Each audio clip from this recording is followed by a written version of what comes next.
सभी दोस्तों को मेरी तरफ से प्यार भरा और दिल से नमस्कार। और आप भी तैयारी कर रहे हो दोस्त जेई, यानी आपको पता है आरआरबी जेई की तैयारी कर रहे हो मेरे दोस्त। ये बात आपको याद रखना है कि यहाँ से अगर आपको 16, 17 और 2018 को अगर आपका पेपर है तो इम्पोर्टेंट हम साइंस के क्वेश्चन डिस्कस करने वाले हैं। साइंस के क्वेश्चन जो बार बार पूछे जाते हैं दोस्त, बार बार आपसे पूछे जा रहे हैं, ये आपको ध्यान रखना है।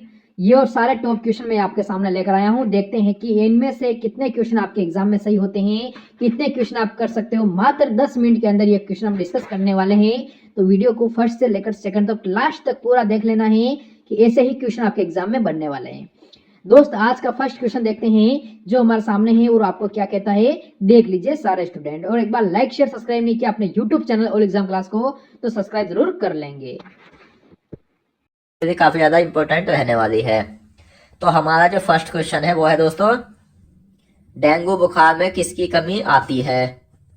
तो डेंगू बुखार जो होता है वो होता है विषाणु के द्वारा। तो डेंगू बुखार विषाणु के द्वारा होता है और ये जो होता है वो एडीज एजिप्टी मच्छर के काटने से होता है। और इस बुखार में जो कमी आती है वो आती है प्लेटलेट्स की। ऑप्शन बी सही आंसर है। नेक्स्ट है, पोलियो का वायरस शरीर में किस प्रकार प्रवेश करता है। तो पोलियो का जो वायरस होता है दोस्तों, पोलियो बीमारी भी एक विषाणु के द्वारा ही होती है। और इसमें क्या होता है, इसमें बच्चों में पैरालाइसिस यानी कि पक्षाघात होकर अंग और अस्थियां कमजोर पड़ जाती है, जो काम करने लायक नहीं रहती। तो ये जो प्रवेश करता है शरीर में, ये करता है ऑप्शन बी दूषित भोजन तथा जल से। तो पोलियो का वायरस शरीर में दूषित भोजन और जल से प्रवेश करता है। नेक्स्ट, पैरों में पक्षाघात यानी पैरालिसिस किस रोग में होता है। तो ये होता है ऑप्शन बी पोलियो रोग में। पोलियो में पैरों में पक्षाघात यानी पैरालिसिस रोग हो जाता है। अगला क्वेश्चन है, मानव मूत्र कैसा होता है। तो मैं आपको बता दूं, मानव मूत्र जो होता है वो अम्लीय होता है। मानव मूत्र का जो पीएच मान होता है दोस्तों वो होता है 6.6। और पीएच मान को कैसे समझेंगे, तो पीएच मान जो होता है अगर 7 होगा तो वो होगा उदासीन, यानी जिस पीएच मान का जो पीएच मान 7 होगा वो उदासीन होगा। और 7 से आगे कुछ भी मान हो वो होगा दोस्तों क्षारीय। और 7 से कम कुछ भी होगा तो वो अम्लीय होता है। तो इसीलिए मानव मूत्र जो होता है वो अम्लीय होता है और इसका पीएच मान 6.6 होता है। यह भी आपको याद रखना है।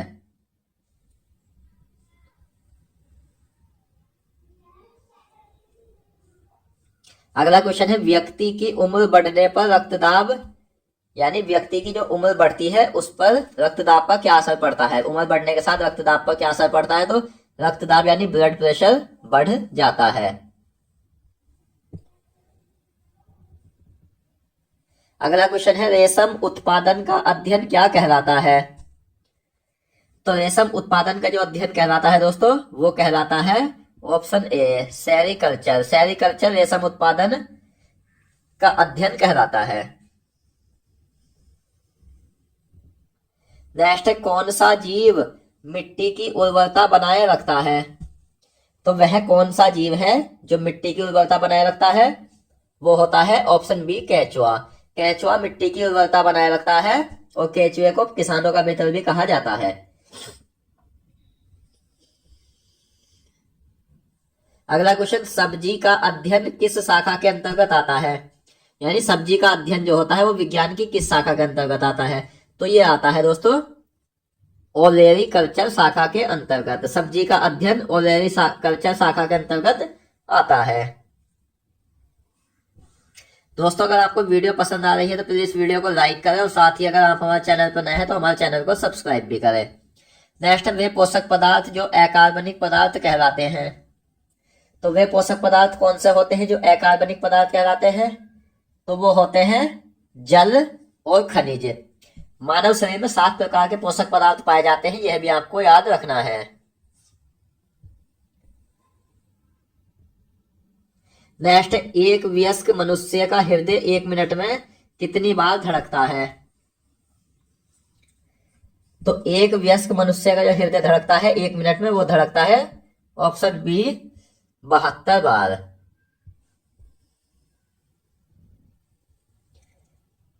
अगला क्वेश्चन है एंजाइम क्या होते हैं? तो एंजाइम क्या है? एंजाइम होते हैं option A protein. Enzyme protein होते हैं और प्रोटीन की खोज जे बर्जीलियस ने की थी, यह भी आपको याद रखना है।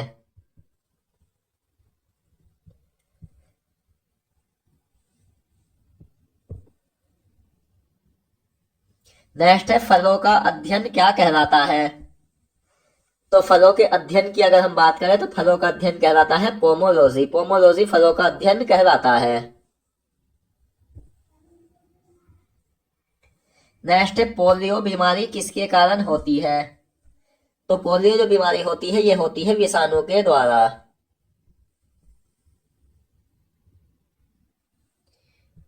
अगला क्वेश्चन किस विटामिन की कमी से वयस्कों में ओस्टियोमेलिसिया रोग हो जाता है? तो वह विटामिन जिसकी कमी से वयस्कों में ओस्टियोमेलिसिया रोग हो जाता है तो ये होता है विटामिन डी की कमी से। और विटामिन डी जो है वो सूर्य से प्राप्त होने वाला भी विटामिन है। वयस्कों में तो विटामिन डी की कमी से ओस्टियोमेलिसिया रोग होता है, लेकिन बच्चों में रिकेटस रोग हो जाता है विटामिन डी की कमी से। नेक्स्ट पीत या पीला ज्वर किसके कारण होता है? तो पीत या पीला ज्वर जो होता है वो होता है विषाणु के द्वारा। ऑप्शन ए सही आंसर है। नेक्स्ट क्वेश्चन है मत्स्य पालन विज्ञान की किस शाखा के अंतर्गत आता है? तो मत्स्य यानी मछली पालन जो आता है विज्ञान की वो आता है पीसी कल्चर शाखा के अंतर्गत।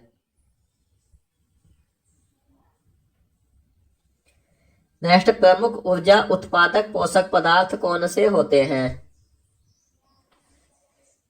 तो वे पोषक पदार्थ जो ऊर्जा उत्पादक होते हैं वो होते हैं कार्बोहाइड्रेट और वसा। और मैं आपको बता दूं इनमें सबसे ज्यादा जो ऊर्जा दी जाती है शरीर को वो कार्बोहाइड्रेट ही देता है। दूसरे नंबर पर आता है वसा। यह भी आपको याद रखना है।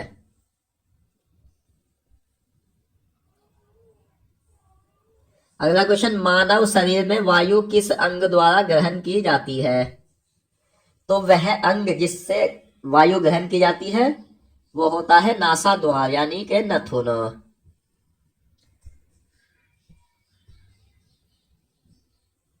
नेक्स्ट जोंक और केचुआ किस ग्रुप के जंतु है? तो जोंक और केचुआ जो है दोस्तों यह है एनेलिडा ग्रुप के जंतु। अगला क्वेश्चन है कृत्रिम रक्त द्वारा रक्त से यूरिया को किस प्रकार निकाला जाता है? तो गुर्दे में अगर कुछ खराबी आ जाए तो उसमें यूरिया इकट्ठा हो जाता है जिसे यूरेमिया कहा जाता है। यह भी आपको याद रखना है। और मानव शरीर में दोस्तों 2 गुर्दे पाए जाते हैं जो रक्त को छानते हैं। गुर्दे जो होते हैं वो सेम के बीज के आकार के होते हैं। यह भी आपको याद रखना है। और गुर्दे से यूरिया को जो किस प्रकार निकाला जाता है ये निकाला जाता है परासरण के द्वारा।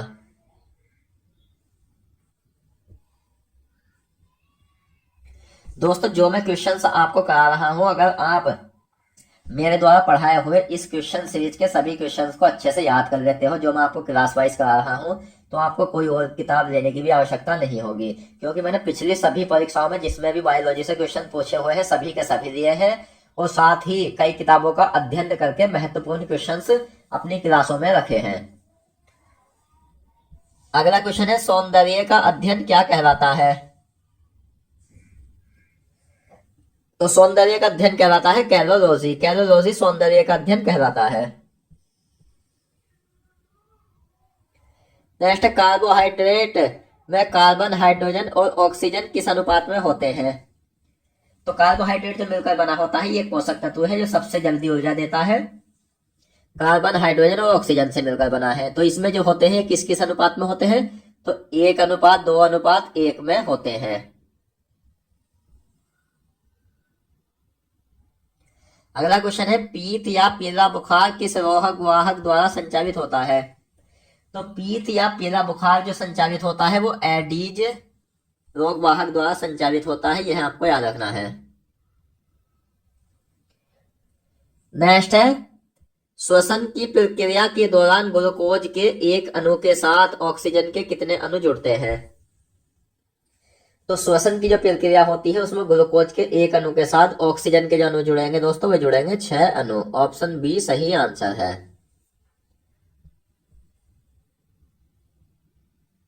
नेक्स्ट है घोंगा और सीपी किस ग्रुप के जंतु है?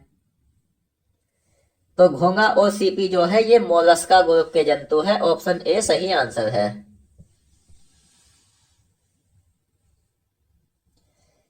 नेक्स्ट कार्बोहाइड्रेट, प्रोटीन और वसा का पूर्ण पाचन कहाँ होता है? तो कार्बोहाइड्रेट, प्रोटीन और वसा का जो पूर्ण पाचन होता है वो होता है छोटी आंत में। छोटी आंत जो होती है वो 20 फीट लंबी होती है या 7 मीटर लंबी। और पाचन तंत्र का जो सबसे महत्वपूर्ण अंग होता है वो छोटी आंत ही होता है। इसमें सबसे ज्यादा समय तक भोजन यानी रहता है और भोजन का पूर्ण पाचन जो होता है वो छोटी आंत में ही होता है।